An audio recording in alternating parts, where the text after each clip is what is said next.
আসসালামু আলাইকুম, কেমন আছেন সবাই? আশা করি সবাই অনেক ভালো আছেন। তো অনেকেই আছেন যাদের বাজেট হচ্ছে 10,000 টাকা। তো আপনি যদি 10,000 টাকায় একটি সিম্ফনি স্মার্টফোন কিনতে চান, তাহলে আজকের ভিডিও সম্পূর্ণ দেখতে থাকুন। কেননা আজকের এই ভিডিওটিতে আমরা আলোচনা করব সিম্ফনির সেরা 3টি স্মার্টফোন, যেগুলোর দাম হবে 10,000 টাকার নিচে। তো আজকের ভিডিওটি শুরু করার আগে ভিডিওটিতে একটা লাইক আর চ্যানেলটি সাবস্ক্রাইব করে ভিডিওটি শুরু করা যাক। আমাদের লিস্টে 3 নম্বর পজিশন যে ফোনটি রয়েছে তার নাম হচ্ছে সিম্ফনি Z47। এই সিম্ফনি Z47 এ থাকছে 6.6 ইঞ্চের HD প্লাস রেজুলেশনের IPS LCD ডিসপ্লে, যাতে 90 হার্জ রিফ্রেশ রেট রয়েছে। তো গাইস, এই ফোনটি ক্যামেরার কথা বলতে গেলে এই ফোনটির পিছনে পাচ্ছেন দুইটি ক্যামেরা, যার মেইন সেন্সর হচ্ছে 52 মেগাপিক্সেলের, আরেকটি থাকছে 2 মেগাপিক্সেলের ডেপথ সেন্সর ক্যামেরা, আর সামনে থাকছে 8 মেগাপিক্সেলের সেলফি ক্যামেরা, যা দিয়ে এই বাজেট অনুযায়ী মোটামুটি মানের ফটোগ্রাফি করতে পারবেন। আর যদি বলা হয় এই ফোনটির পারফরমেন্সের কথা, এই ফোনটিতে চিপসেট হিসেবে ব্যবহার করা হয়েছে UniSoC T606, যা একটি অক্টা-কোর প্রসেসর। আর গাইস, এই ফোনটিতে র্যাম থাকছে 4GB, রোম থাকছে 64GB। যদি বলা হয় এই ফোনটির পারফরমেন্সের কথা, আপনি এই বাজেট অনুযায়ী মোটামুটি ভালো মানেরই পারফরমেন্স পেয়ে যাবেন।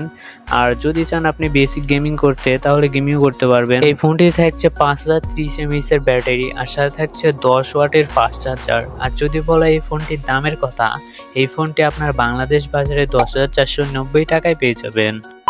আমাদের লিস্টে 2 নম্বর পজিশন যে ফোনটি রয়েছে তার নাম হচ্ছে সিম্ফনি Z70। এই ফোনটি ডিসপ্লে হিসেবে পেয়ে যাচ্ছেন 6.56 ইঞ্চের প্লাস রেজুলেশনের IPS LCD ডিসপ্লে, যাতে 90 হার্জ রিফ্রেশ রেট থাকছে, আর এটি মিডল পাঞ্চ হোল ডিসপ্লে থাকছে।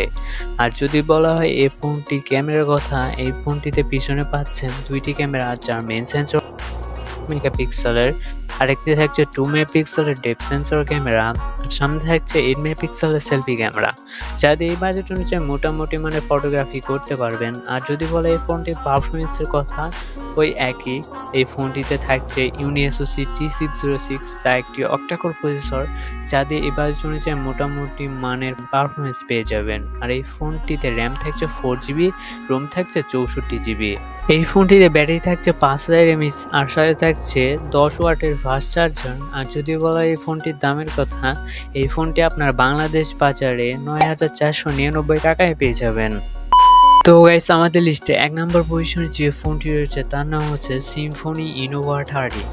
এই ফোনটির ডিসপ্লে হিসেবে পেয়ে যাচ্ছেন 6.56 ইঞ্চের HD প্লাস রেজুলেশনের IPS LCD ডিসপ্লে, যাতে 90 হার্জ রিফ্রেশ রেট থাকছে। আর যদি বলা এই ফোনটির ক্যামেরার কথা, এই ফোনের পিছনে পাচ্ছেন 3টি ক্যামেরা, যার মেইন সেন্সর হচ্ছে 108 মেগাপিক্সেলের, আর দুইটি 2 মেগাপিক্সেল করে সেন্সর পেয়ে যাচ্ছেন। আর সামনে থাকছে 8 মেগাপিক্সেল সেলফি ক্যামেরা, যা দিয়ে এই বাজেট অনুযায়ী মোটামুটি ভালো মানেরই ফটোগ্রাফি করতে পারবেন। আর যদি বলা হয় এই ফোনটির পারফরমেন্সের কথা, এই ফোনটি চিপসেট হিসেবে ব্যবহার করা হয়েছে UniSoC T616, যা একটি অক্টা-কোর প্রসেসর, যা এই বাজেট অনুযায়ী আপনাকে অনেক ভালো মানের একটা পারফরমেন্স দিয়ে থাকবে। 6128 এবং 8128 ভেরিয়েন্টটি বাংলাদেশে পেয়ে যাবেন। এই ফোনটিতে ব্যাটারি হিসেবে পেয়ে যাচ্ছেন 5000 mAh এর বিগ ব্যাটারি, আর সাথে থাকছে 18 ওয়াটের ফাস্ট চার্জার। আর যদি বলা এই ফোনটির দামের কথা, এই ফোনটি আপনার বাংলাদেশ বাজারে 6128 ভেরিয়েন্টটি 11,000 টাকায় পেয়ে যাবেন যদি আপনি খোঁজ করেন। তবে এই ফোনটির মার্কেট প্রাইস কিন্তু 11,699 টাকা। তো গাইস, আজকের ভিডিওটি এ পর্যন্তই। দেখা হচ্ছে নতুন একটা ভিডিওতে খুবই তাড়াতাড়ি। আল্লাহ হাফেজ।